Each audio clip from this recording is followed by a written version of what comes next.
My friends, let us come together in a spirit of deep stillness and receptivity, for the truth we are about to consider cannot be grasped through the intellect, nor can it be approached as one more idea added to our storehouse of beliefs.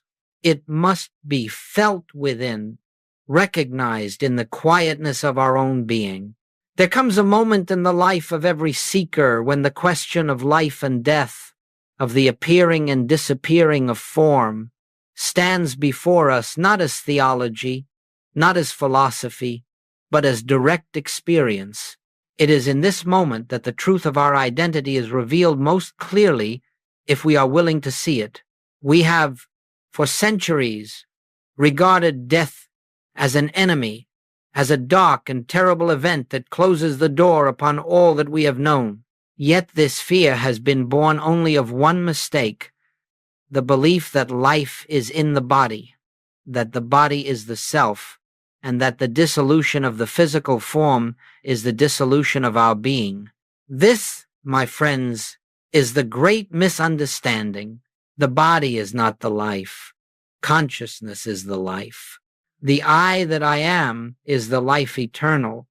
And when we begin to perceive this, even faintly, the fear of death begins to lose its power over us.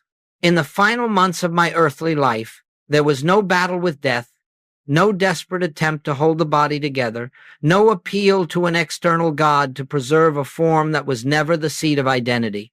Instead, there was only the quiet recognition that the life which animates, sustains, and maintains itself as this awareness has no beginning and no ending.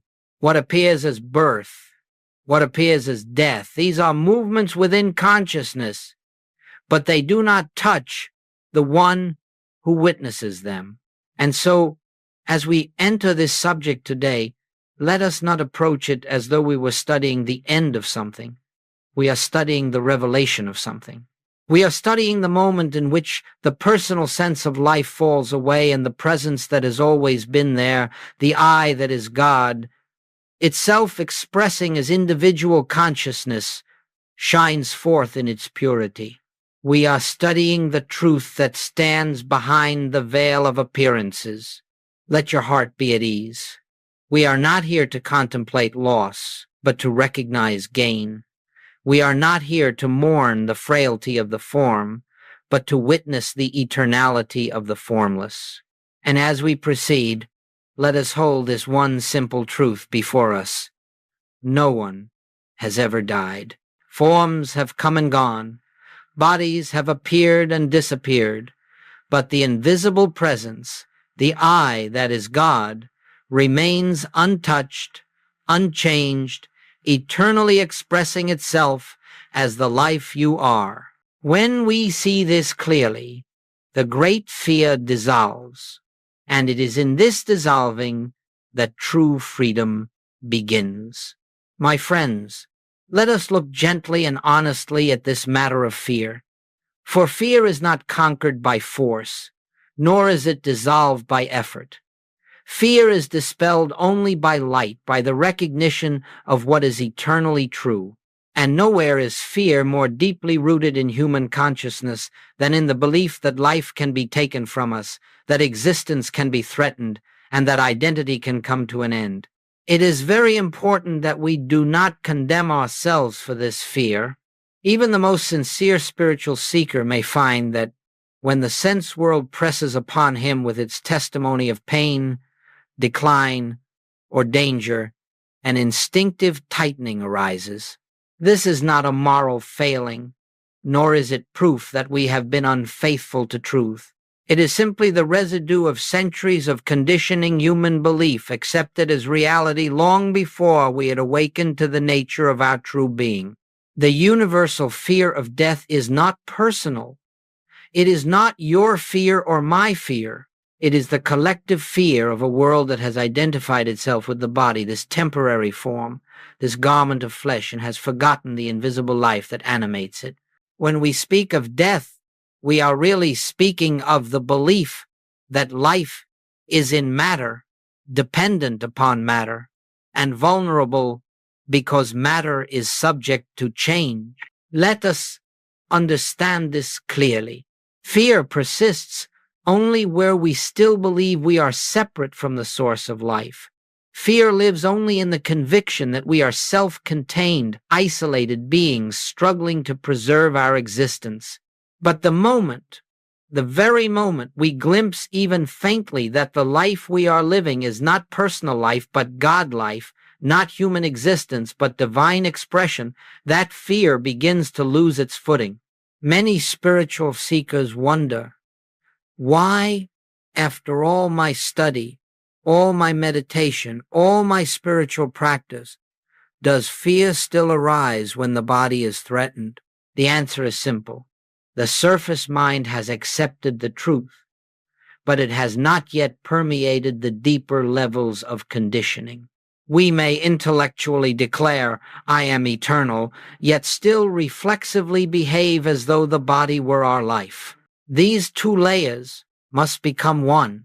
And so I say to you with tenderness, do not be discouraged when fear appears. Fear appearing is not a sign of spiritual failure, it is an invitation to deeper recognition. It is the opportunity to turn once again to the truth that the life you are is not in the body, nor is it subject to the changes that touch the body. Fear arises only because we have momentarily forgotten who we are. And the moment we remember, truly remember, not as a belief but as a simple recognition, fear dissolves, not because we have pushed it away, but because there is nothing left in us for it to cling to.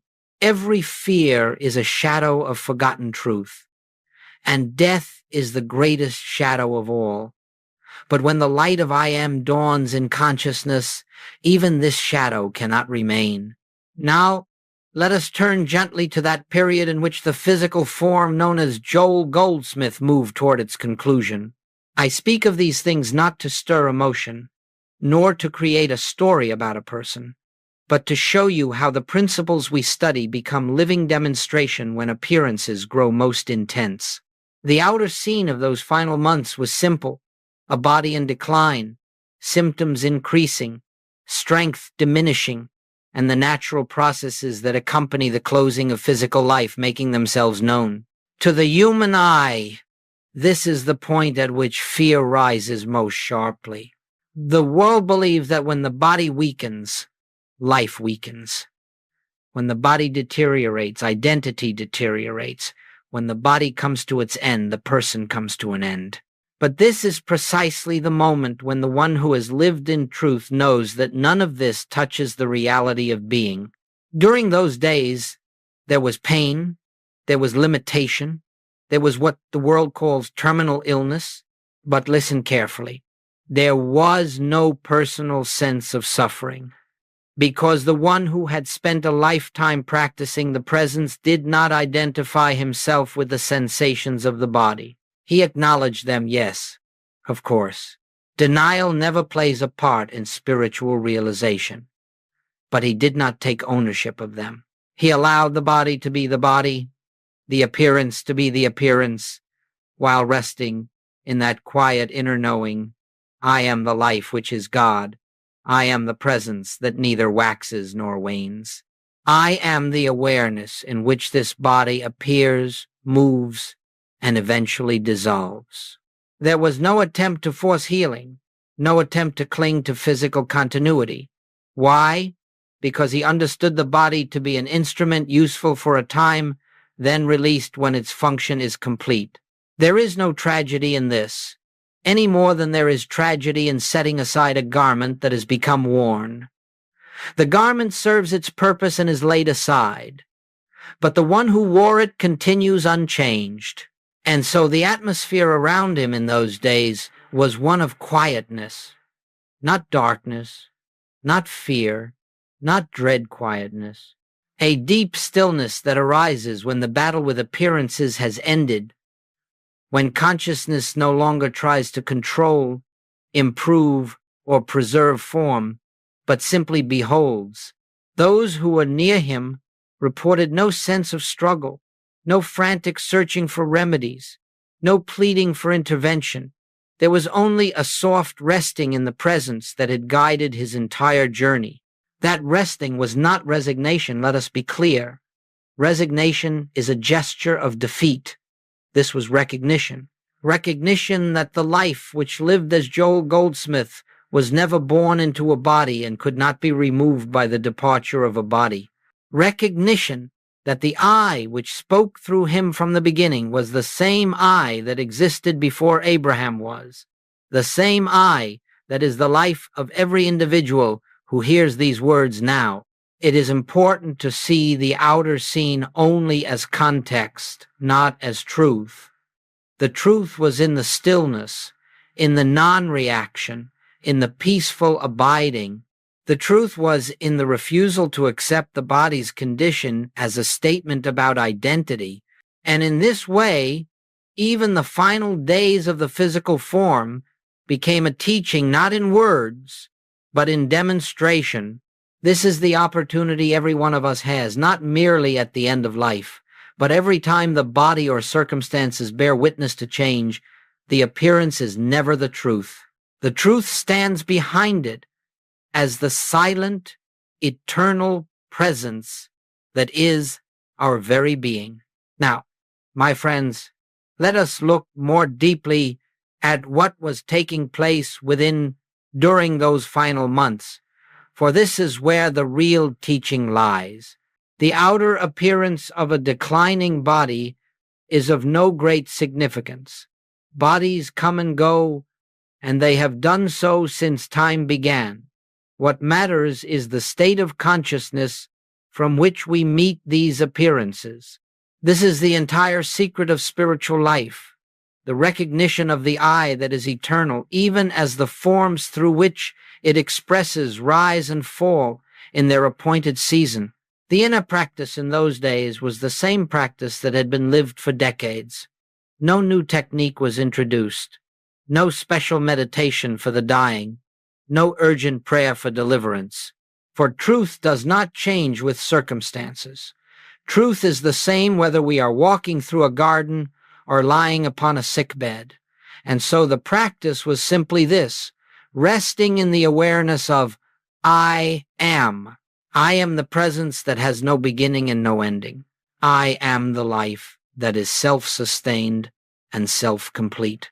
I am the light that cannot be dimmed by shadows of material belief. I am the only identity anyone has ever had. In that recognition, there is no need to resist sensations, no need to argue with the body's condition, no need to attempt to shape appearances by thought. The mind grows very quiet, for it is no longer trying to control life. It is simply resting in life itself. This resting is not passivity. It is the highest form of activity, though it appears outwardly as stillness. It is the activity of divine awareness flowing without obstruction. It is the activity of truth dissolving the belief in a personal self. It is the activity of light, revealing that there is no darkness except the shadow cast by ignorance. During those days, there would be times when the body expressed discomfort, yet there was no inward tightening, no sense of this is happening to me. There was only the recognition. This, too, is an appearance in consciousness. It is not the truth of my being. And in that non-identification, suffering could not take root. Sensation may arise in the body, but suffering requires a me to suffer, and that me had long since been seen as an illusion. This is the heart of the inner practice, allowing everything to be as it is on the plane of appearance, while resting firmly in the knowing of what is true on the plane of reality. The spiritual student does not attempt to heal appearances. The spiritual student awakens to the truth behind appearances, and the truth is always this: the I that you are does not enter the body at birth, nor does it leave the body at death. The I that you are is the witnessing presence, not the form, witnessed. The I that you are is the life that lives itself, untouched by decay, untouched by endings, untouched by change. To rest in this recognition is to walk in the freedom of the sons of God. And it is this recognition, this silent, effortless recognition that carried the transition peacefully, naturally, and without fear. For when one abides in I am, there is no death to face, only a gentle releasing of the temporary form through which this infinite presence once expressed. This is not something reserved for a few. It is the natural heritage of every individual who turns within and acknowledges, I live, yet not I, but the Christ. This I am is the life that lives me. Let us go deeper now into this word immortality, for it is a term so often misunderstood. The world hears the word and imagines a personal life extended indefinitely, a human identity preserved eternally, or a body made indestructible by spiritual power. But, my friends, none of this is what immortality means in the life of the spirit. What is immortal is not the personality. What is immortal is not the human sense of self. What is immortal is not the body or the circumstances of our earthly journey. Immortality belongs only to that which was never born and therefore can never die. And so the first great revelation we must come to is this: there is no such thing as personal immortality. The person, as the world knows it, the name, the form, the accumulated history, has no continuity in spirit. The person appears in time and is dissolved in time, but the life that animates that person, the consciousness that shines through it, the presence that says I, that is eternal, that is the only immortality there is. When I speak of immortality, I speak of that which is alive right now as the awareness hearing these words. I speak of the one who is conscious of existing, yet whose existence does not depend upon the body, nor upon the world, nor upon any external condition. This I, this pure, unconditioned awareness, is the Christ, the Self, the infinite way. It does not begin at conception, nor does it end at death. It stands ever present behind all appearances. The purpose of spiritual living is not to preserve the body forever, but to awaken to the truth that the body is not the seat of your identity. In this awakening, fear dissolves, not because we have conquered death, but because we have seen that nothing real can die. What dies is the picture, what dies is the form, what dies is the mask through which the infinite has temporarily expressed, but the infinite itself remains unchanged. If you examine the great statements of the Master, you will find that he never identified life with the body. He said, destroy this temple, and in 3 days I will raise it up. He said, before Abraham was, I am.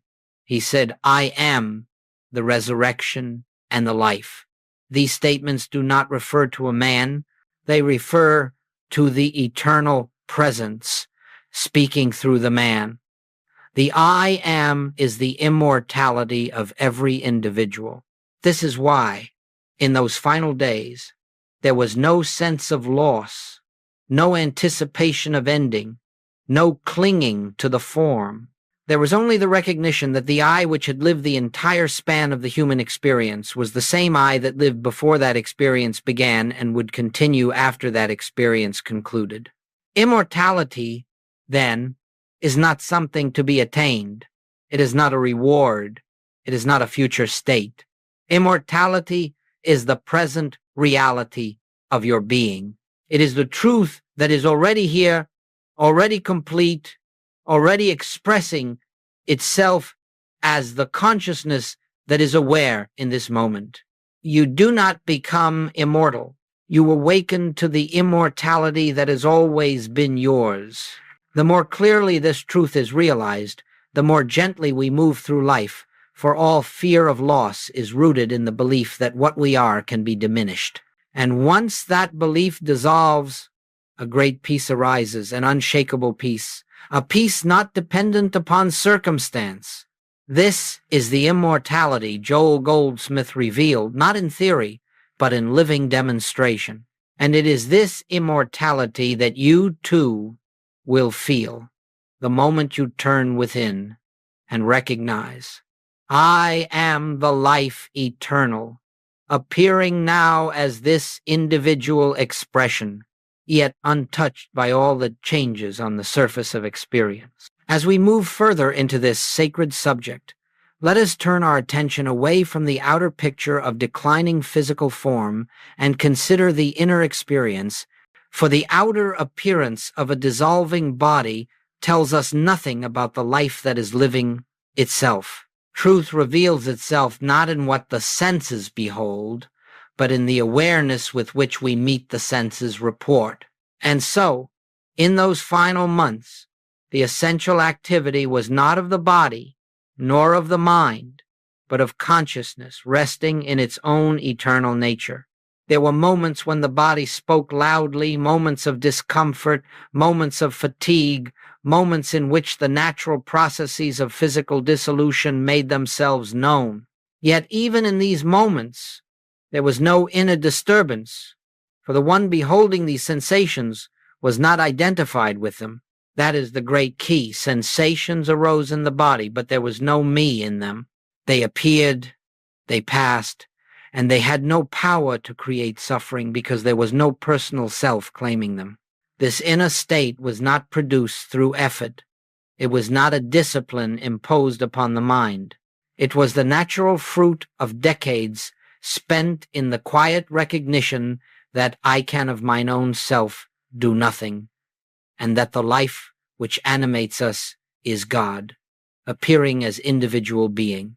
When one has lived from this recognition long enough, identity shifts.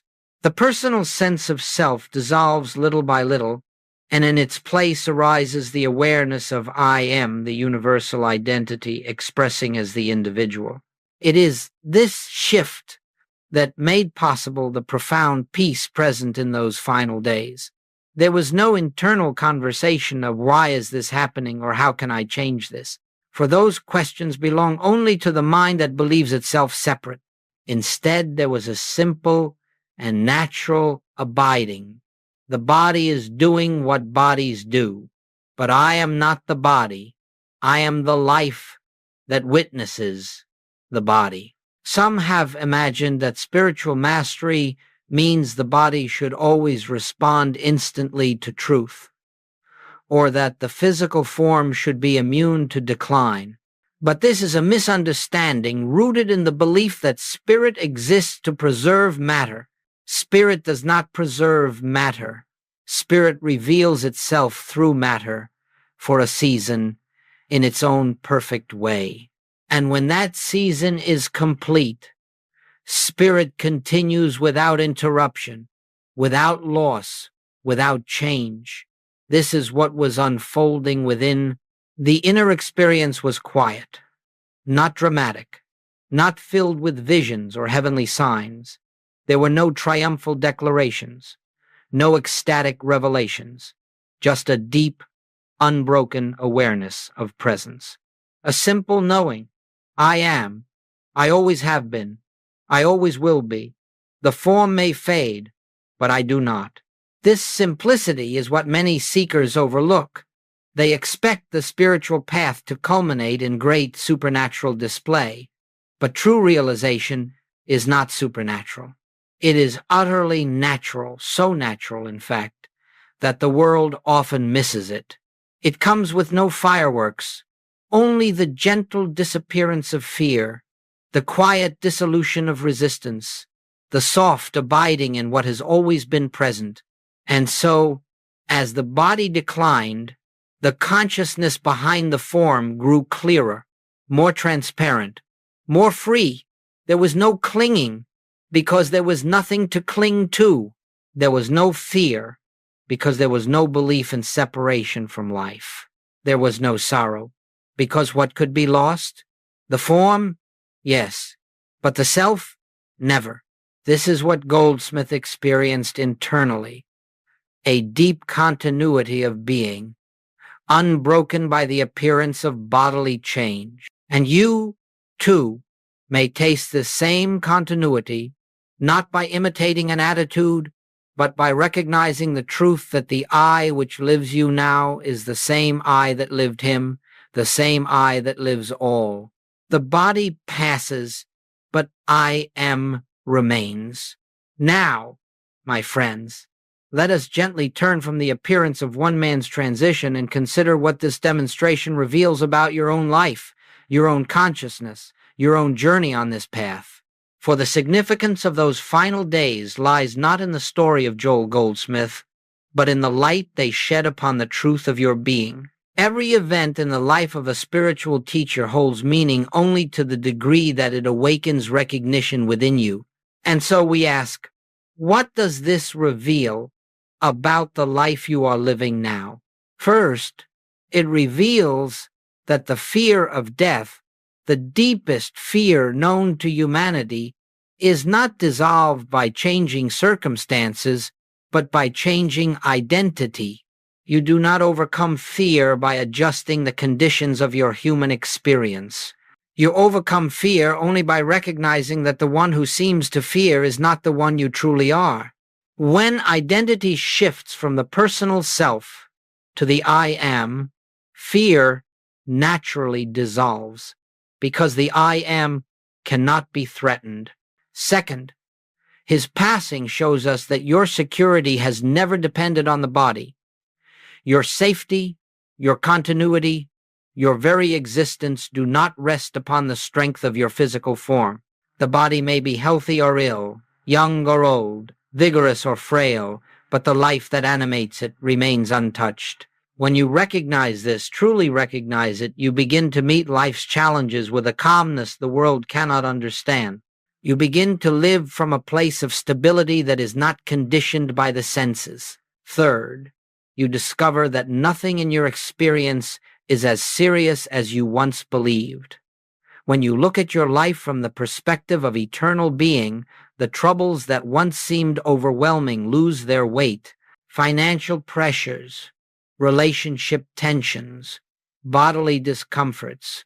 These remain the appearances they always were, but the sense of me that struggles with them begins to fade. You learn to let things arise and pass without being shaken, because you are centered in the awareness that beholds them. Fourth, you are shown that spiritual realization is practical. It is not something reserved for moments of meditation or spiritual ecstasy. It is not something to be attained in the final days of life.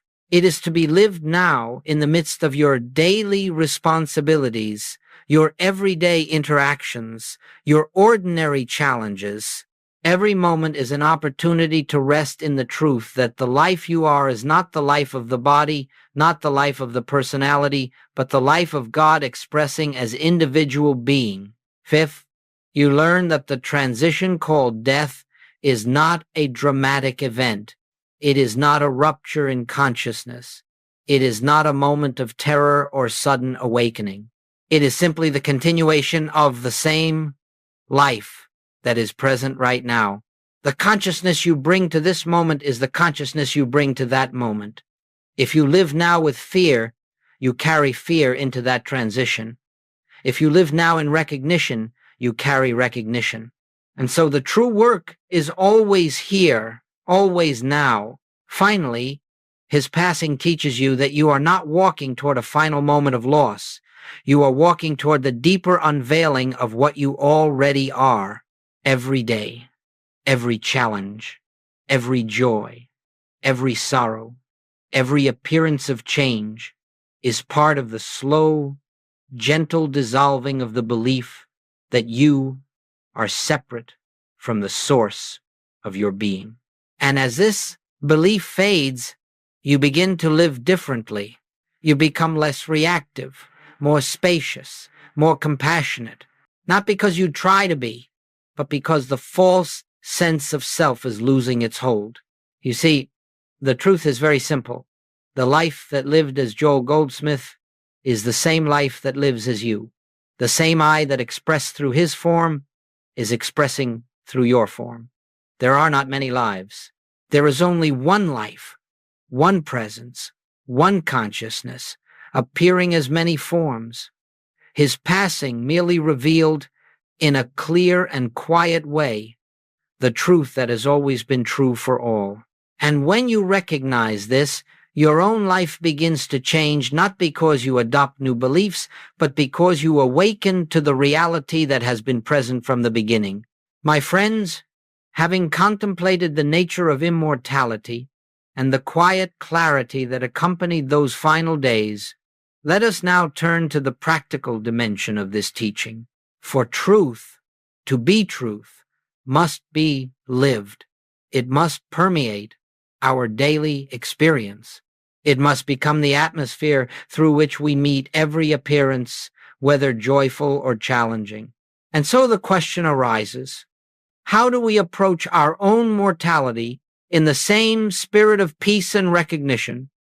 How do we prepare not for death, but for the continual unveiling of life? The first and most essential practice is the practice of silence without agenda. Sit quietly each day, even for only a few minutes, without asking, without desiring, without seeking to change any condition. Simply rest in the awareness that I am here. This silence allows the mind to sink beneath the turbulence of thought and touch the deep stillness in which the presence reveals itself, not because we call it forth, but because it is already here. This simple resting begins to loosen the belief that life is something we must manage or protect. Second, begin to see the body with new eyes. The body is not to be despised, nor feared, nor clung to. It is the instrument through which life expresses in this dimension for a season. You care for it naturally, the way one tends to a garden or maintains a home, but you do so without identifying with it. The body may change, but the eye that witnesses the change is unchanging. As you gently, repeatedly see the body as an appearance in consciousness rather than the container of consciousness, you begin to feel an inner freedom that no condition can shake. Third, allow fear thoughts to arise without resisting them. Do not make a battle of the mind. When fear appears, simply acknowledge, this too is a universal belief appearing in my awareness. Do not claim it as yours. Do not struggle with it. Let it pass as clouds pass through the sky. The sky is not disturbed by the clouds, and consciousness is not disturbed by thoughts unless we identify with them. In this way, fear loses its foothold. Fourth, develop the habit of returning again and again to the simple recognition of I am, not as a phrase, not as an affirmation, but as a lived awareness. In moments of stillness, feel into this presence. In moments of difficulty, remember it. In moments of joy, acknowledge it. The more often you return to this recognition, the more natural it becomes. Eventually, it becomes spontaneous, effortless, automatic. And this is the beginning of living from the Christ within. Fifth, release the notion that you must purify the mind, perfect the personality, or perform great spiritual feats. The spiritual life is not a project. It is not a path of self-improvement. It is simply the steady relaxing of the false sense of self until the true emerges in clarity. You do not build the Christ identity. You uncover it, and you uncover it by doing less, not more. Sixth, contemplate often the truth that whatever can die was never you. This contemplation need not be morbid or heavy. It is liberating. Let the thought arise in simplicity. If this body were to fall away this very moment, would the witnessing presence disappear with it? And immediately you will feel the answer, no, I remain. You experience this every night when the body sleeps. You experience it in deep silence when the sense of me disappears. You experience it in moments of awareness when there is no thinker, only presence. Finally, recognize that the preparation for death is simply the preparation for life. There is no special practice for the final day.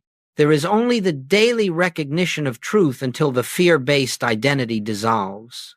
Whether you are young or old, healthy or facing illness, the work is always the same. Return to the I am. Rest in the presence. Let the personal sense diminish. Let the eternal self reveal itself. In this way, you approach mortality not as a fearful event, but as a gentle transition, no more significant than the passing of one season into another. When that moment comes, it will be met with the same peace, the same unbroken awareness, the same recognition that guided every step of your life. For the one who knows the I am does not prepare for death. He abides in life, and life continues. My friends, let us come now to a gentle close, and as we do, I would invite you to rest not in thought, not in theory, but in the quiet awareness that is present even now, even here. For everything that has been shared, every truth that has unfolded, every glimpse into the eternal nature of your being has had but one purpose: to lead you home to the awareness of the presence that lives you. There is no journey to complete. There is no finish line to reach. There is no distant spiritual attainment awaiting you in some far-off future. What you seek, you already are. The life you have feared losing has never been yours to lose, for it is not personal life. It is the infinite expressing itself as individual consciousness, one life, one being, one I. When we look upon the transition called death, we do not look upon an ending. We look upon a passing of form, a shedding of the temporary garment. But you, the witnessing presence, are not touched by it. You are the same before, during, and after. The form may fall away, yes, but the life that animates the form does not fall away. It simply withdraws from one appearance and continues, unbroken, as it always has. And so the truth is this: you are not moving toward death. You are moving moment by moment into deeper recognition of life. You are not approaching a point of darkness. You are moving toward the dawning of your own eternal nature. Every fear, every challenge, every moment of stillness, every step on the path, these are not random events. They are invitations, each one calling you to rest more deeply in the I that is God. Let your heart be at peace. You are not fragile. You are not temporary. You are not a creature struggling to survive in a dangerous world. You are the very presence of God, made visible as individual being. You are the light of the Christ, the awareness of I am, appearing here, appearing now, expressing itself in the unique form that the world calls you. The body is a beautiful instrument. Use it, care for it, cherish it while it serves its purpose, but do not mistake it for your life. Let it come, let it go, let it change, let it rest. Through all of this, you remain the silent, watching, eternal self. If you do nothing else as a result of these words, let it be this: turn within each day, even for a moment, and recognize the presence that lives you. Let that recognition become your refuge, your strength, your peace. For in that recognition lies the end of fear, the end of struggle, the end of the belief in separation. In that recognition lies your freedom. And when the time comes for this form to be released, it will not be a moment of terror. It will be a moment of surrender into the very life that has carried you from the beginning. You will recognize it not as the end, but as the continuation of what has always been. The presence that lives you now will live you then. The I that is aware now will be aware then. The life that you are will simply flow into a new expression. Rest, then, in the assurance that nothing real can be lost, nothing eternal can be threatened, and you are eternal. I am is your name. I am is your identity. I am is your immortality. And in that I am, we are one. My friends, let us begin with a question that touches every sincere seeker, whether they stand in a church, sit in meditation, or silently cry out in the night. Why does God feel distant, even when we reach with all our heart toward Him? Why is it that after years of prayer, devotion, and earnest striving, there still remains within us a sense of separation, as though God were somewhere beyond our grasp, somewhere above, somewhere ahead, somewhere withheld? And I say to you gently, it is not because God is absent, nor because we lack faith, nor because heaven is reluctant. No, it is because we have been taught from childhood onward to search in the wrong direction. For centuries, humanity has looked outward for what exists inwardly. We have imagined God as dwelling in a far-off heaven, a distant realm to be reached after death or after worthiness has been proven. We have stretched our hands toward the sky, not realizing that the very presence for which we hunger has never been external at all. And I tell you, this misunderstanding is the single great barrier that stands between the seeker and the experience of the divine. Not God's reluctance, but our misconception. Not God's silence, but our outward gaze. And may your prayer from this day forward be the prayer of realization. God is here. God is the life I am. Nothing can separate me from the infinite that lives me. This is the revelation which, once understood, begins to dissolve the veil of separation entirely. The presence you seek is not a future attainment. The kingdom you hope for is not a place above the clouds. It is not an experience reserved for saints or mystics or those born under special favor. The kingdom of heaven is within you, and it is within you at this very moment, not waiting to be created, but waiting to be recognized. So let us, in this hour, gently set aside the old assumption of a distant God. Let us lay down the weary struggle of trying to reach a presence that has never been elsewhere. Together, we will explore the truth that transforms the entire spiritual path, that God, the kingdom, the presence, the reality, is closer than your own breath, nearer than your own thoughts, and more intimate than your very sense of self.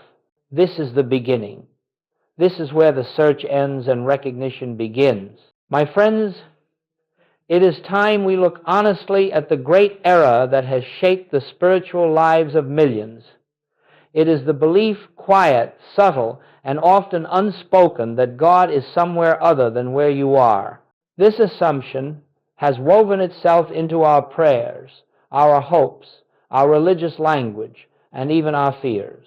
It is the belief that God must come from somewhere to reach us, that heaven must open from above, that grace must descend from a higher realm.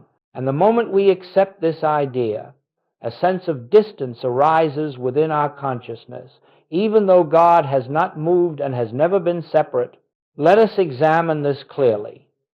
When we pray as though God must travel to us, we confess without knowing it that God is absent. When we plead for God to act, we admit unconsciously that God has not yet acted. When we beg for God to hear, we assume God has not yet heard. And in that assumption lies the entire problem. Not God's refusal, but human belief in separation. For generations, we have been conditioned to think of God as out there, in the heavens, in the temple, in the future, in the reward, in the miracle that must be sent. But this belief belongs to childhood consciousness, not spiritual adulthood. It belongs to an era when humanity looked outward for everything: power, security, direction, and naturally imagined a deity who dwelt far above, governing from a distance. Yet truth is never shaped by human imagination. Truth stands eternal, regardless of our beliefs. Hear me well. The kingdom of God is not approached through distance. It is not attained by reaching outward into the sky. It is not found in the movement of your feet, nor in the geography of holy places, nor in the timeline of tomorrow's hopes. The kingdom cannot be reached as long as we insist on searching for it. For to search is to presume absence, and to presume absence is to blind ourselves to presence. This is why so many prayers feel unanswered, not because God ignores them, but because the very act of praying in this manner reinforces the belief that God is elsewhere. You cannot find what you are looking for in the wrong place. You cannot receive from a God you believe to be outside yourself. And you cannot awaken to the presence as long as you continue to cast your attention beyond your own consciousness. Let me say it plainly, lovingly, firmly. The search outward is the error. The belief in a distant deity is the veil. The expectation that God must arrive is the misunderstanding. And the moment you release this unconscious assumption, even slightly, a great shift begins. A quiet inner realization dawns. God has never been distant. God has never been elsewhere. God has never been apart from the life of your very awareness. What changes is not God, but your concept of God. And when that concept dissolves, you begin to feel what truth has always been: the gentle nearness, the ceaseless presence, the living reality of the kingdom within. And now, my friends, having set aside the belief in a distant God, let us approach the heart of the spiritual path, the true nature of the kingdom of heaven. For if we no longer imagine it as a realm beyond the stars, nor a reward waiting at the end of earthly life, then what, in truth, is this kingdom? What is this sacred reality spoken by prophets and mystics, longed for by seekers, promised by Scripture?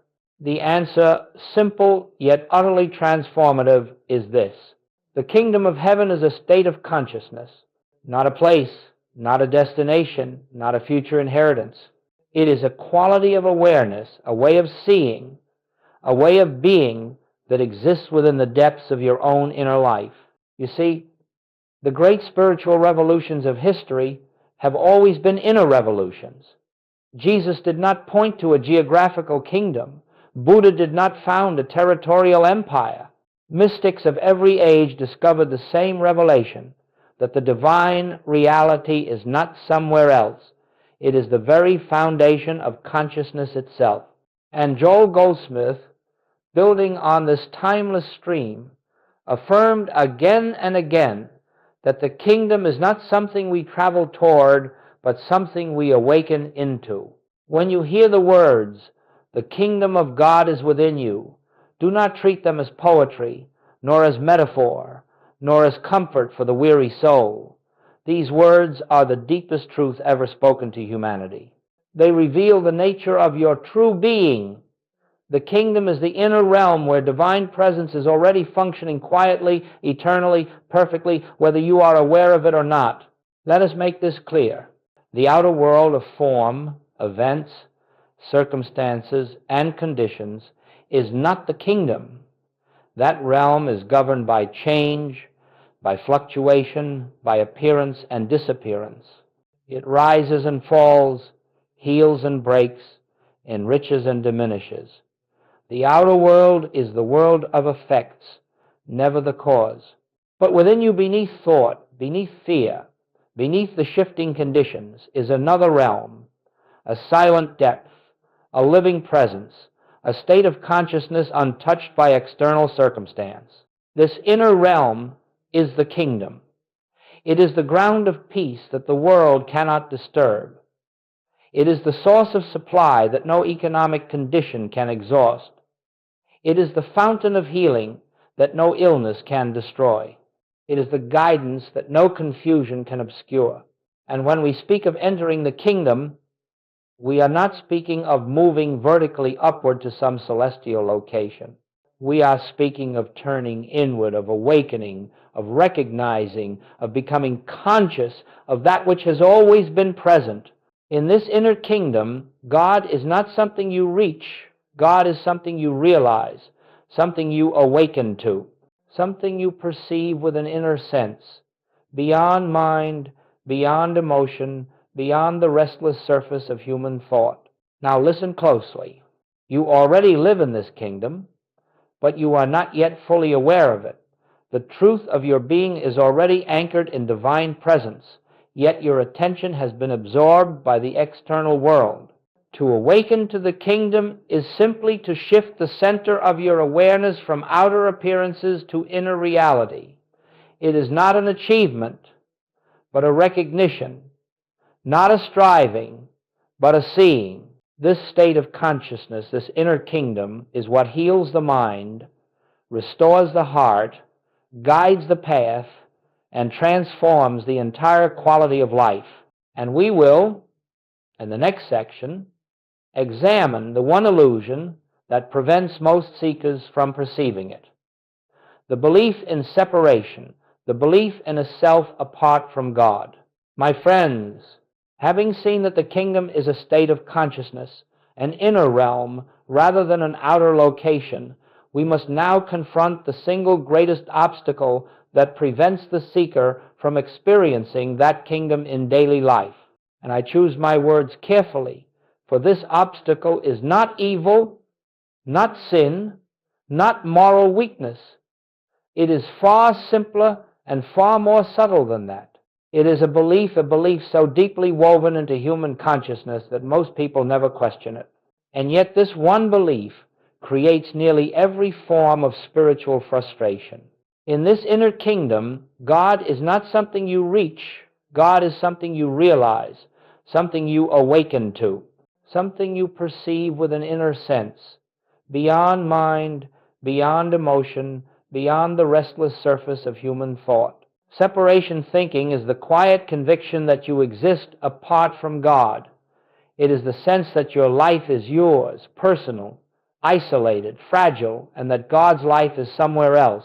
The moment this belief is accepted, a spiritual struggle is created that no amount of effort, no amount of prayer, no amount of spiritual discipline can overcome as long as the belief remains. Let us look at this plainly. When you believe you are a separate self, you feel vulnerable, and therefore you seek protection. When you believe God is outside you, you feel empty, and therefore you seek supply. When you believe guidance must come from elsewhere, you feel lost, and therefore you seek direction. All of this effort, all of this pleading, striving, and yearning arises from the assumption that what you seek is not already present. And here lies the tragic irony. Every spiritual struggle is born from searching for what is already within. Separation thinking convinces you that peace must be gained, when in truth peace is your natural state emerging from divine presence. It convinces you that healing must be created, when healing is the flowering of an already perfect spiritual essence. It convinces you that supply must be attracted, when supply is the expression of the infinite nature within consciousness. And it convinces you that guidance must be found, when guidance is simply the quiet knowing that arises in the stillness of inner listening. You see, separation thinking creates the illusion of spiritual distance and then urges you to fix the very distance you have imagined. It is like drawing a line in the sand and then spending your life trying to erase it. The line has no reality except the one you assign to it. Joel Goldsmith emphasized again and again that the human sense of self, this feeling of being a solitary person, cut off from the divine, is the root limitation of spiritual life. Not because God is withholding anything, but because a separated consciousness cannot perceive the fullness that is already given. It is like covering your eyes and assuming the sun has disappeared. The sun is unchanged. Only vision is obscured. Now, when you believe yourself separate, you pray as a separated being. You beg as a separated being. You fear as a separated being. And inevitably, spiritual frustration follows, because the very consciousness doing the praying is the consciousness denying the presence it seeks. But when the belief of separation softens even slightly, a new experience begins to dawn. You feel something subtle, a quiet warmth, a sense of companionship within. You begin to notice that peace does not come from your effort, but seems to rise from within you. You see, unexpected solutions appear without strain. You discover that guidance emerges naturally when the mind grows still. And you realize that these moments of grace did not come from outside. They welled up from the inner kingdom that was always there. This is the turning point. This is the moment when the seeker begins to sense, however faintly, that God is not apart from them. And that realization is the beginning of spiritual freedom. In our next section, we will examine how recognition, the simple yet profound awakening to inner presence, begins, dissolving separation and restoring you to the consciousness of the kingdom already within. Now, my friends, having understood that separation is not a reality, but merely a belief, a veil drawn over the eyes of consciousness, we come to the heart of this work, the very foundation of Joel Goldsmith's entire ministry.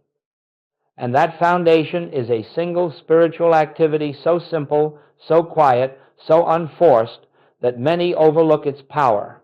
It is not prayer in the traditional sense, not affirmation, not visualization, not self-persuasion. It is something far more direct, far more immediate, far more transformative. It is recognition. Recognition is the gentle awakening to what already is. It is the shift from seeking a God outside to acknowledging the presence within. It is the moment when the mind stops trying to reach, to beg, to create, to solve, and simply becomes aware of the truth that the kingdom of heaven is not something to be attained, but something to be realized. Aware that the presence of God is not something that must arrive, but something that must be recognized. Let us understand this clearly. Recognition is not forcing the mind to believe something. Recognition is not repeating holy words to convince yourself of spiritual truth. Recognition is not mental effort at all. Recognition is the still, effortless awareness that God is already where you are, that divine presence is the substance and essence of your consciousness, that the kingdom is not a future blessing, but the very ground of your being. When you pause, even for a moment, and quietly acknowledge, the kingdom of heaven is within me now, something shifts. It may be subtle, it may be gentle, it may be quiet. But something within relaxes, something within opens, something within ceases its restless striving. And in that moment, even if only faintly, you begin to feel the presence that was never absent. You see, recognition does not bring God closer. God cannot come closer than the life within you. Recognition simply brings your awareness into alignment with what has always been true. Recognition dissolves the illusion of separation, not by effort, not by achievement, but by awareness. Let me offer you a simple illustration. Imagine a radio tuned to static. The broadcast is already present in the room. It is filling the space. It is available at every moment, but the receiver is tuned to noise. The moment you turn the dial gently, quietly, the static disappears and the broadcast becomes clear. Nothing entered the room. Nothing came from elsewhere. You simply tuned in to what was already here.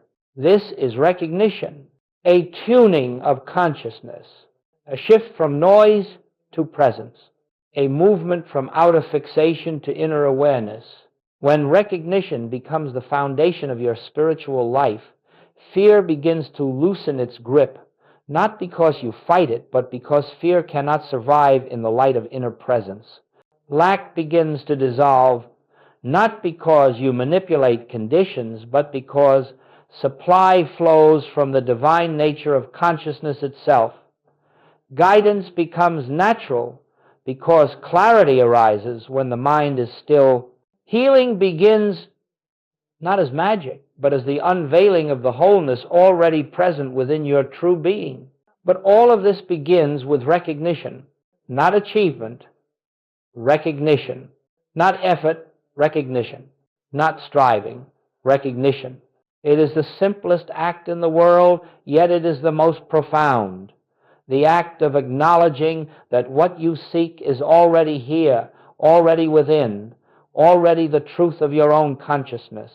And in the next section, we will explore how this recognition becomes a practical, living experience throughout the movements of daily life, how it can be brought into moments of fear, decisions, challenges, and ordinary tasks until the kingdom within becomes your steady and natural dwelling place.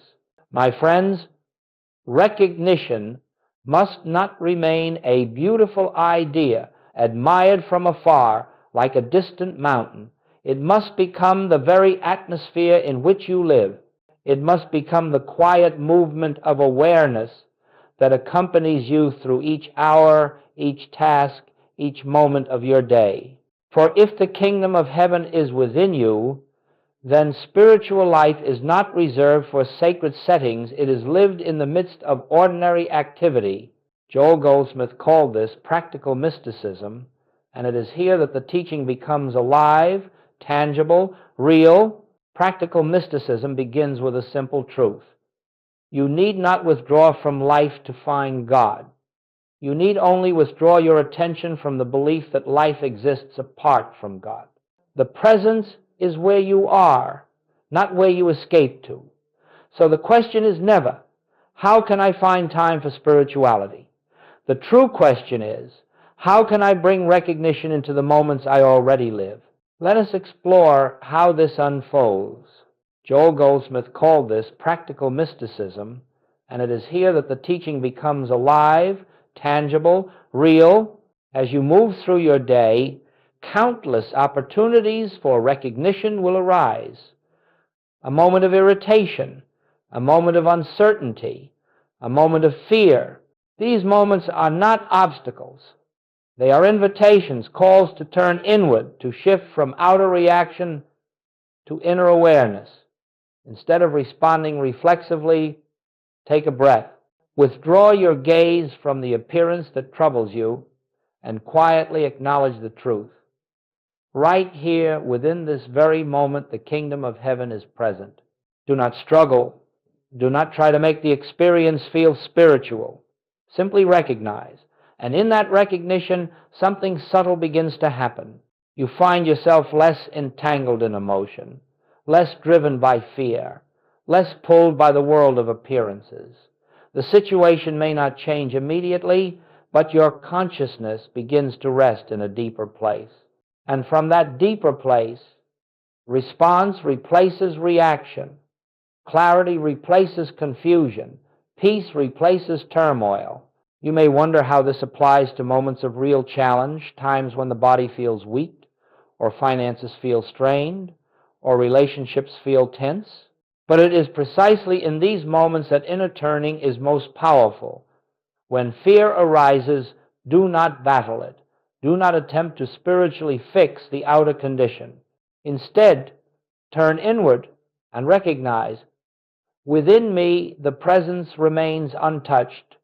Within me the kingdom remains whole. It is not denial. It is not pretending the outer problem does not exist. It is simply remembering that the outer is not the whole. By directing your awareness to the inner kingdom, you open the channel through which healing, supply, and guidance can flow into visibility, not through force, but through the nature of consciousness expressing itself. and you will discover something extraordinary. Recognition does not remove you from the world, it repositions you within it. You act, but you act from peace. You decide, but you decide from clarity. You speak, but your words carry a weight of presence. You move through the day, yet the day cannot move you. Now, let us address something important. This practice is not done once and perfected forever. It is a rhythm, a returning, a recentering. Some moments you will remember, other moments you will forget. Some days you will live in near constant awareness. On other days, awareness will feel far away. This, too, is part of the journey. Recognition does not demand perfection, it invites consistency. The more often you turn within, the more natural it becomes. The more you practice in small moments, the more effortlessly you will return to the inner kingdom during great challenges. Gradually, almost imperceptibly, you will find that your center of gravity shifts. You no longer live from the surface of consciousness, but from its depth. And from that depth flows a new way of experiencing life, calmer, clearer, freer, more whole. In the next section, we will explore how this inner turning, practiced faithfully, begins to produce visible changes, not as miracles imposed from the outside, but as natural expressions of a transformed consciousness. My friends, when recognition becomes a quiet habit of your heart, when turning inward becomes more natural than turning outward, you begin to witness something that cannot be explained by human logic. You begin to see that consciousness, not circumstance, governs experience. You begin to notice that as the inner life shifts, the outer world responds, rearranges, softens, and unfolds in ways that cannot be traced to mere effort or human planning. This is transformation, not imposed, not forced, not manufactured, but revealed through inner awareness. Let us look at the nature of this transformation. It does not burst forth like lightning. It dawns like light at sunrise, gradual, gentle, inevitable. At first, the changes are subtle. A moment of peace where anxiety once dominated. A calm thought where panic once rushed in. A sense of direction where confusion once tangled the mind. These small shifts are not small at all. They are signs that the kingdom within is beginning to express itself in your waking experience. You see, when the mind is absorbed in fear, frustration, or separation, it cannot perceive the divine order that is already functioning beneath the surface of life. But when recognition opens a quiet space just a crack, the light of inner presence begins to shine through, and that light brings clarity, harmony, protection, healing, and supply in its own way, in its own time, through channels you could never have imagined. In the next section, we will explore how this inner turning, practiced faithfully, begins to produce visible changes, not as miracles imposed from the outside, but as natural expressions of a transformed consciousness. My friends, when recognition becomes a quiet habit of your heart, when turning inward becomes more natural than turning outward, you begin to witness something that cannot be explained by human logic. You begin to see that consciousness, not circumstance, governs experience. You begin to notice that as the inner life shifts, the outer world responds, rearranges, softens, and unfolds in ways that cannot be traced to mere effort or human planning. Consider the one pressed by financial strain. They have tried countless plans, countless strategies, countless attempts to manipulate conditions. Then, one day, they begin practicing inner recognition. God is the substance of my being, the source of my supply. They do not use these words to attract wealth. They use them to awaken to the truth of their own spiritual identity.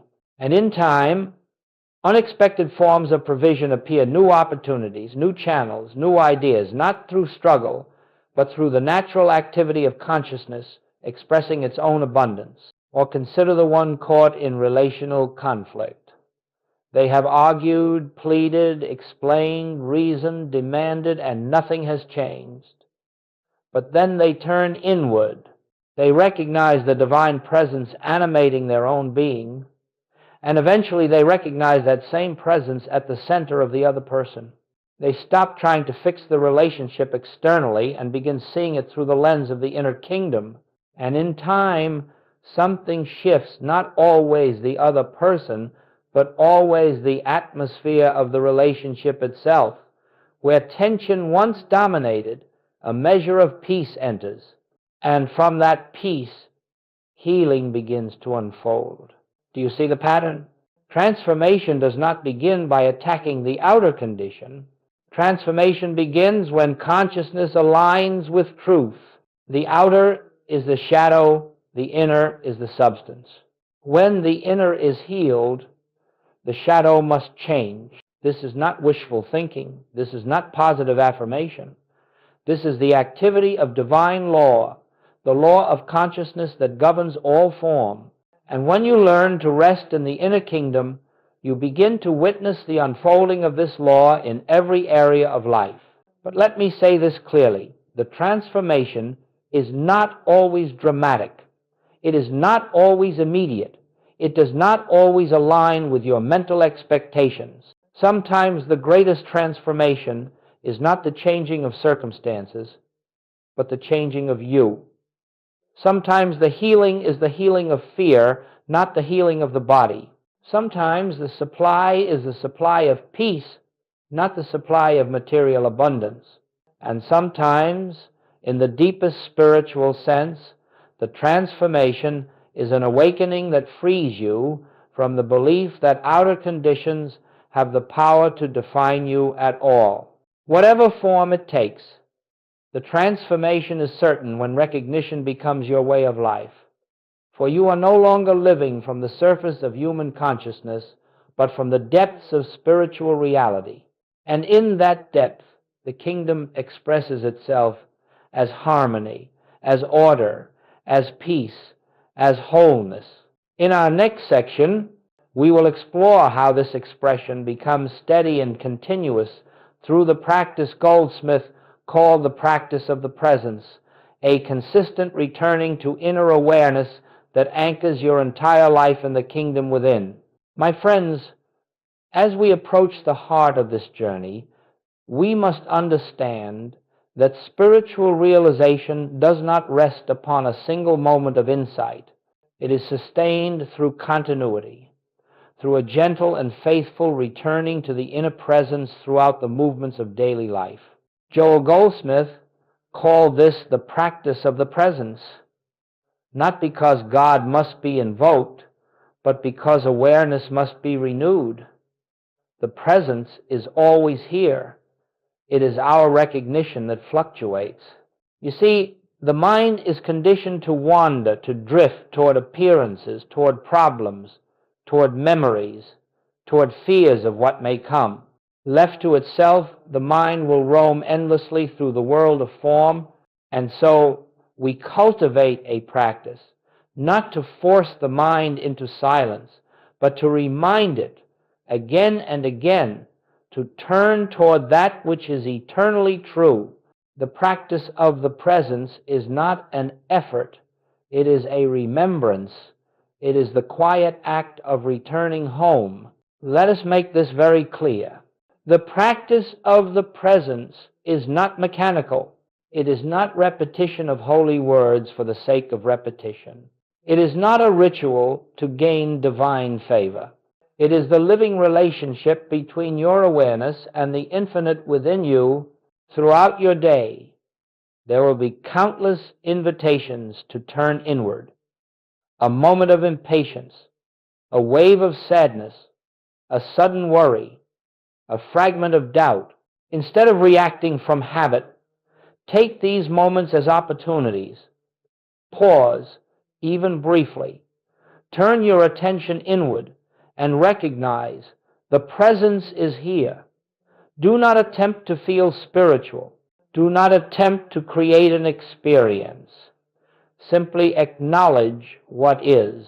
And if you forget, if you are swept away in the momentum of the day, do not judge yourself. Do not condemn yourself. Do not say, I failed, for awareness is not kept through force. It is kept through love. Simply return, and then return again and again. This is the rhythm of spiritual life, forgetting and remembering, contracting and expanding, drifting outward and returning inward. Over time, the returning becomes more frequent, more natural, more effortless. Eventually, the practice of the presence becomes the background of your consciousness. Even as you speak, as you work, as you make decisions, as you care for others, a quiet awareness remains an inner stillness beneath the outer activity. You begin to live with two levels of awareness simultaneously, functioning effectively in the world while resting inwardly in the presence. This is the beginning of living in the kingdom while still appearing in the realm of human experience. Now, understand something essential. The practice of the presence is not merely a tool for times of trouble. It is not a spiritual emergency button. It is a way of life. It is the atmosphere in which you breathe, the foundation from which you act, the inner sanctuary you carry with you wherever you go. Practice it in moments of peace, not only in moments of distress. Recognize the presence in the quiet of the morning, in the stillness of night, and especially in the ordinary moments, in washing the dishes, in walking down the street, in listening to a friend, in doing your work. When the practice becomes continuous, something profound unfolds. The presence that you once visited occasionally becomes a presence you dwell in. The kingdom that felt like a momentary glimpse becomes a living state of consciousness. You find that peace no longer comes and goes, it deepens. Guidance no longer feels occasional, it becomes a steady intuition. Strength arises where weakness once lived. Clarity replaces confusion, and love impersonal, unconditional, radiant love flows naturally from the depths of your being. This is not the result of effort. It is the result of abiding in the truth that God is the life of your consciousness, abiding in the awareness that you are not separate, abiding in the kingdom within. And with this continuous practice, you discover something extraordinary. The presence begins to live you. Your actions arise from it. Your words are shaped by it. Your decisions flow through it. You are no longer trying to practice the presence is practicing you.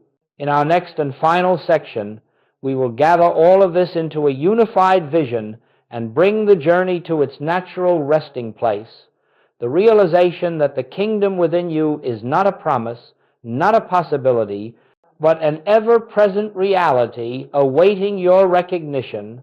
My friends, as we bring this journey to its quiet completion, let us gather together the threads we have woven, threads that, when seen as one tapestry, reveal the essence of the spiritual path. For everything we have explored in these hours leads to a single liberating realization. You have never been separate from God, and the kingdom you have sought all your life has always been within your own consciousness. This is not a lofty idea for the mystic alone. It is the truth of your being. You may have believed yourself distant. You may have felt abandoned. You may have struggled and prayed and waited for heaven to open.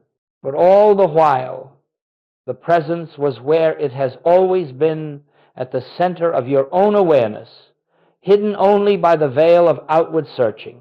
Let us release that outward search now. Let us lay down the exhausting attempt to reach a God who has never departed. The spiritual journey is not a reaching outward, but a yielding inward. It is not a striving, but a stillness. It is not a pursuit, but a recognition. When the mind stops chasing God, the heart begins to feel God. And when recognition dawns, even momentarily, the kingdom that seemed distant becomes immediate, intimate, unmistakably present.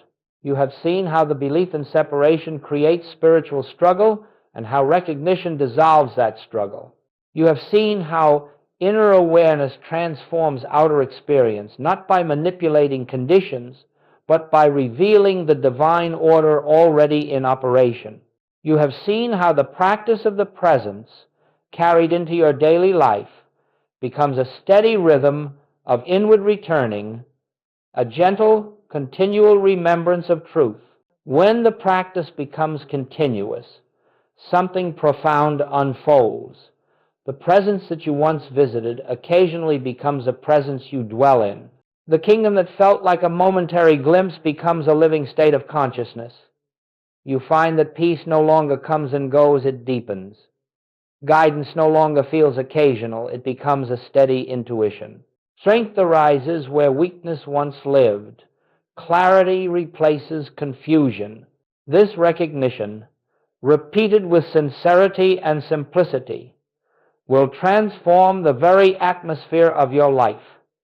Not instantly, not always dramatically, but certainly inevitably, naturally. The kingdom expresses itself through those who dwell in remembrance. Peace deepens, guidance becomes clear, strength rises, love flows, and life begins to unfold with a harmony not of your making but of divine origin. And now, as you stand at the threshold of your next step, remember this: you do not need to become something else to experience the kingdom. You do not need to accumulate spiritual merit, nor perfect your human personality, nor perform elaborate rituals. You need only pause, turn inward, and recognize the presence is here, the kingdom is within me. Return to this truth in the morning. Return to it in moments of uncertainty. Return to it when life challenges you. Return to it when joy fills your heart. And return to it each night as you lay your head upon your pillow. For every act of recognition draws aside another veil until at last you see clearly what has always been so. You live in God. God lives in you. And the kingdom of heaven has never been farther than your own consciousness. With this awareness, go in peace. Abide in the presence, and let the kingdom express itself through you, effortlessly, naturally, eternally. Most people spend their entire lives seeking God in the wrong places.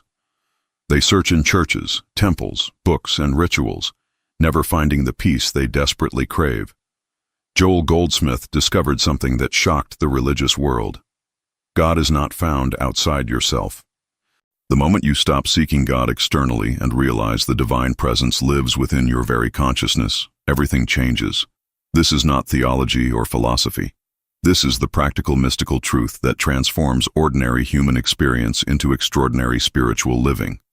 When you understand that you are already one with infinite source, that Christ consciousness is your true nature, healing becomes natural, abundance flows effortlessly, peace replaces anxiety. This is why religion fails and true spirituality succeeds every time. Religion keeps you separate from your source, always seeking what you already possess. Spirituality reveals your eternal oneness with infinite good, right here, right now, in this very moment of recognition. Religion teaches you to worship God as separate from yourself. It creates distance, fear, and dependency on external intermediaries. Spirituality reveals that you and the Father are one. There is no separation. There never was. This realization alone dissolves most human suffering instantly. Joel discovered that when you stop trying to get something from God and start recognizing what you already are in God, miracles become commonplace. You stop begging and start being. You stop seeking and start finding. You stop asking and start knowing your divine inheritance. The difference between religion and spirituality is the difference between slavery and freedom. Religion binds you to rules, guilt, and limitation. Spirituality reveals your unlimited nature as consciousness itself, free from all human bondage and material limitation. Every prayer changes from asking to recognizing, from begging to knowing, from hoping to being. This shift in consciousness transforms everything about your spiritual experience and practical daily life. Here is the shocking truth Joel taught. You do not need to become spiritual because you already are spirit. You do not need to find God because God is the very life of you right now. You do not need healing because your true self is already perfect and whole. Every prayer asking God to do something acknowledges separation and strengthens the illusion of lack.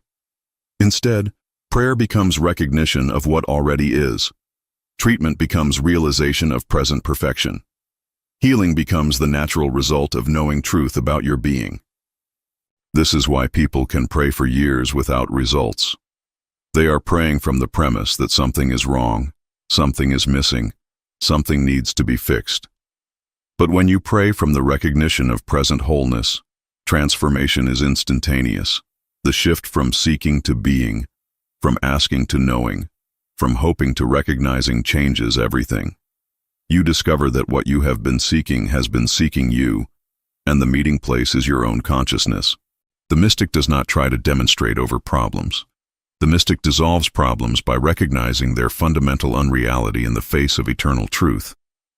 When you know that God is all and God is good, anything unlike good has no power, no presence, no reality. Joel proved this thousands of times in his healing practice. Not through mental manipulation or positive thinking, but through pure spiritual recognition of what is eternally true. Consciousness illumined with truth automatically dissolves every false appearance of limitation or discord. This is your natural state of being, not something you must achieve, but something you must remember. The moment you stop fighting problems and start recognizing truth, you discover the power that Jesus used, that every mystic has used throughout history. Problems exist only in the realm of human belief. In spiritual reality, only perfection is present.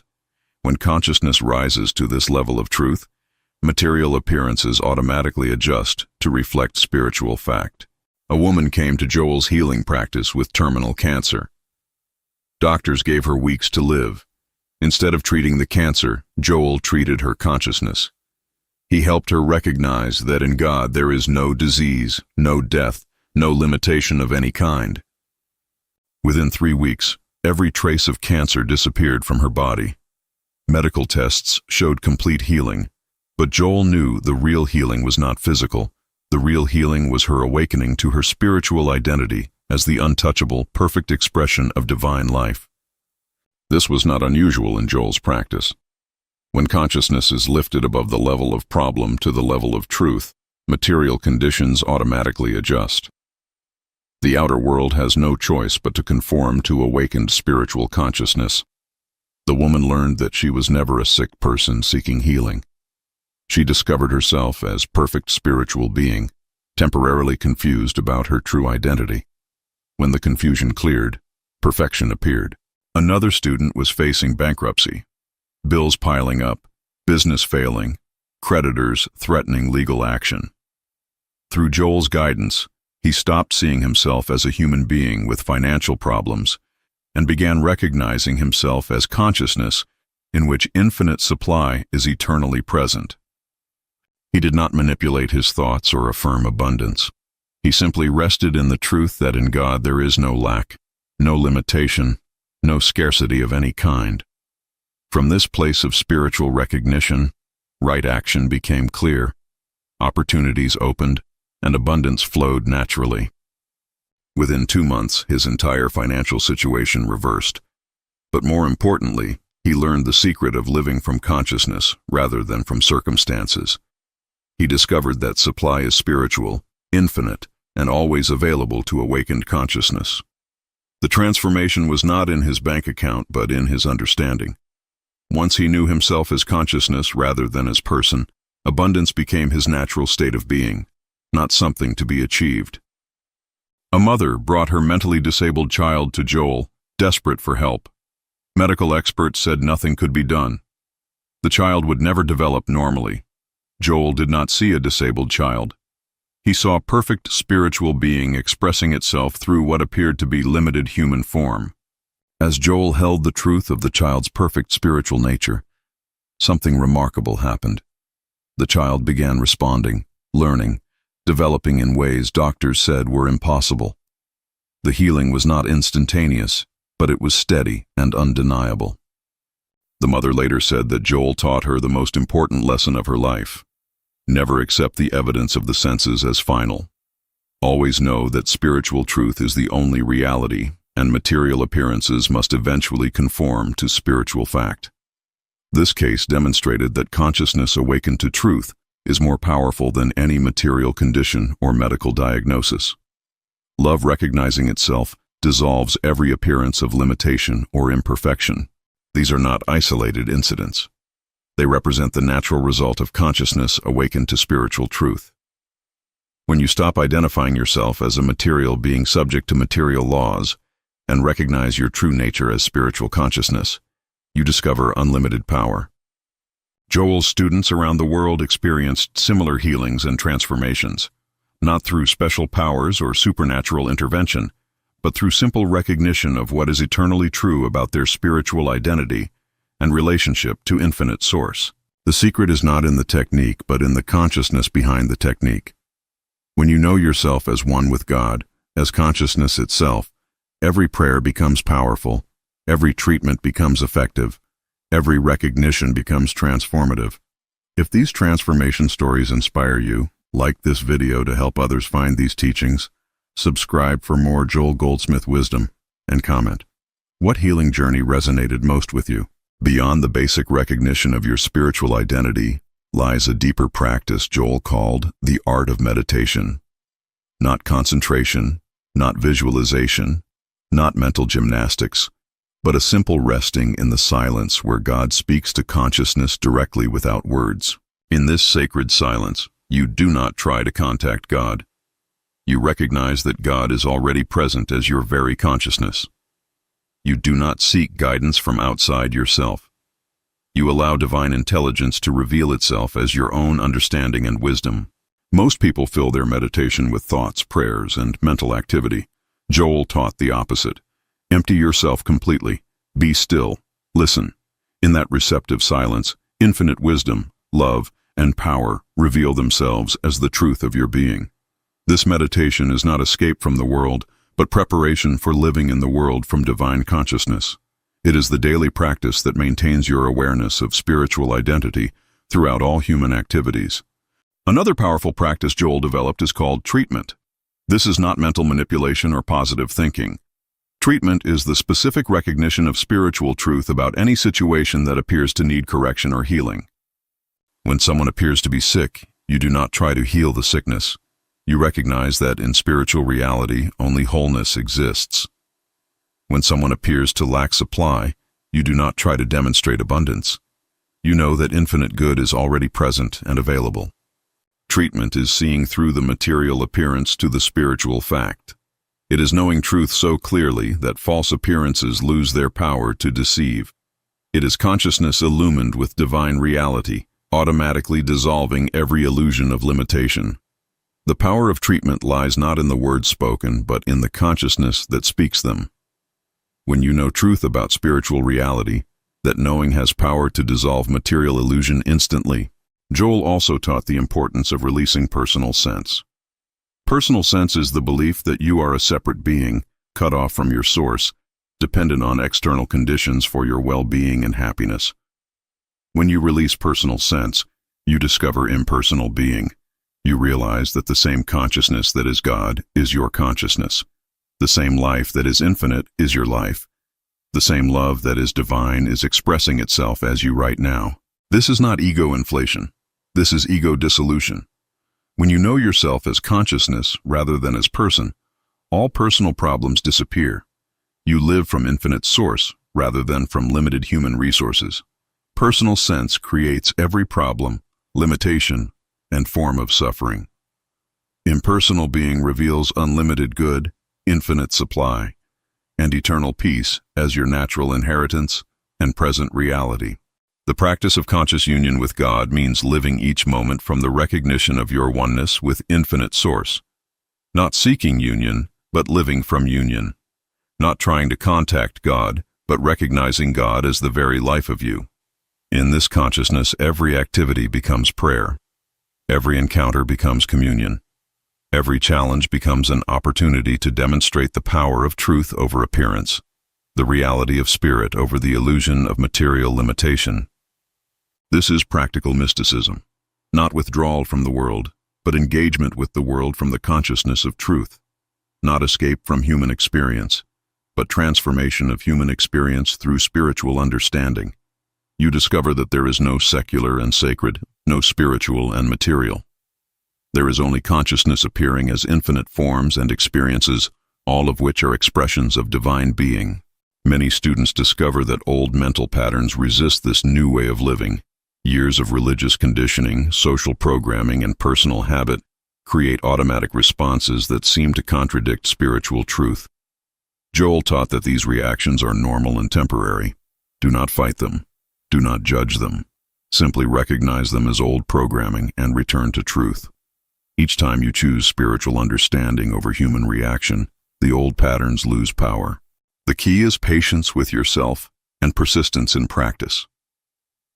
Spiritual consciousness is not achieved overnight.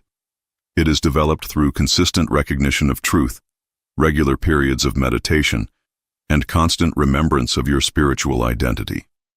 Old patterns are like clouds passing across the sun. They may temporarily obscure the light, but they cannot diminish or destroy it. Your spiritual nature remains constant regardless of temporary mental disturbances.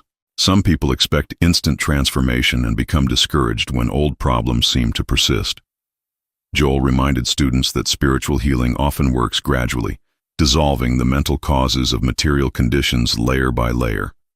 Trust the process. Continue the practice. Know that consciousness awakened to truth is more powerful than any material condition. Even when outer appearances seem unchanged, inner transformation is always taking place. Remember that you are not trying to change material conditions through spiritual practice. You are recognizing spiritual truth, and material conditions automatically adjust to conform to awakened consciousness. Healing consciousness works like leaven in bread, gradually transforming the entire lump. Be patient with the process while remaining consistent in your practice and recognition of truth. Other students struggle with the concept of treating problems as illusions. They argue that pain is real, lack is real, disease is real. Joel acknowledged that material experiences feel completely real to human sense, but he taught a crucial distinction. Material conditions are real as experiences, but unreal as spiritual facts. In the kingdom of God, only perfection exists. When consciousness is lifted to this kingdom, material imperfection loses its reality and power.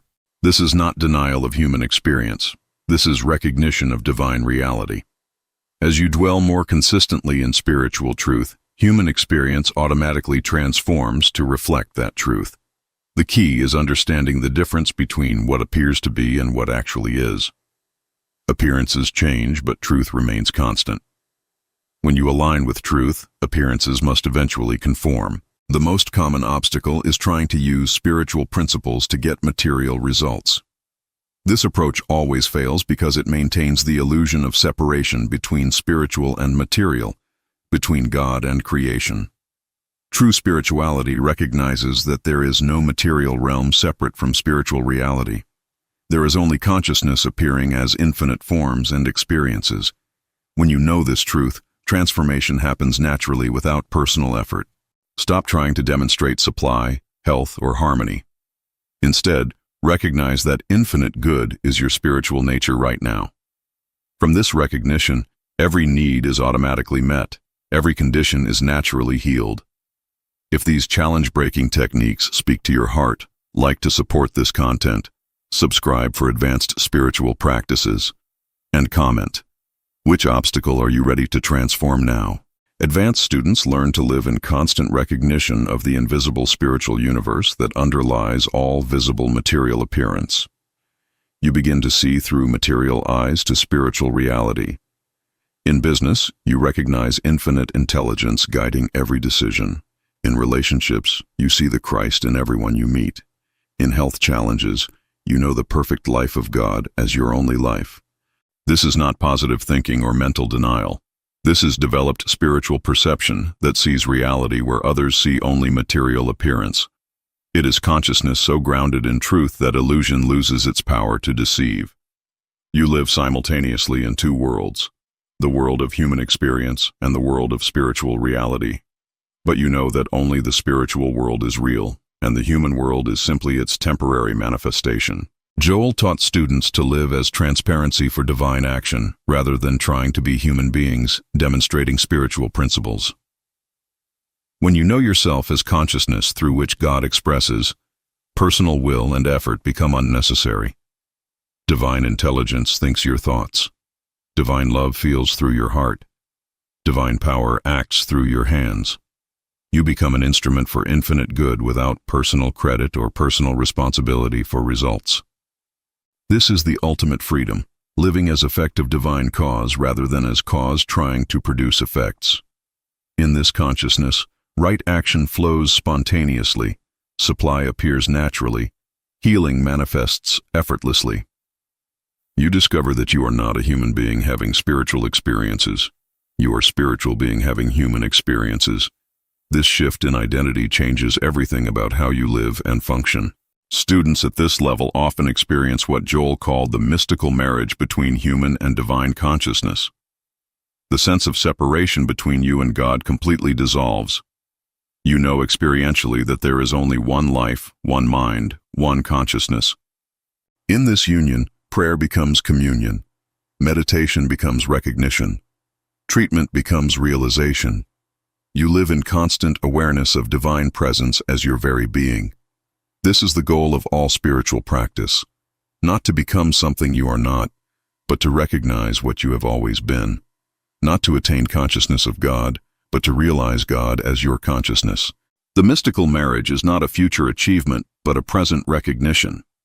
You discover that what you have been seeking to become, you already are. The journey ends where it began, in your own divine nature.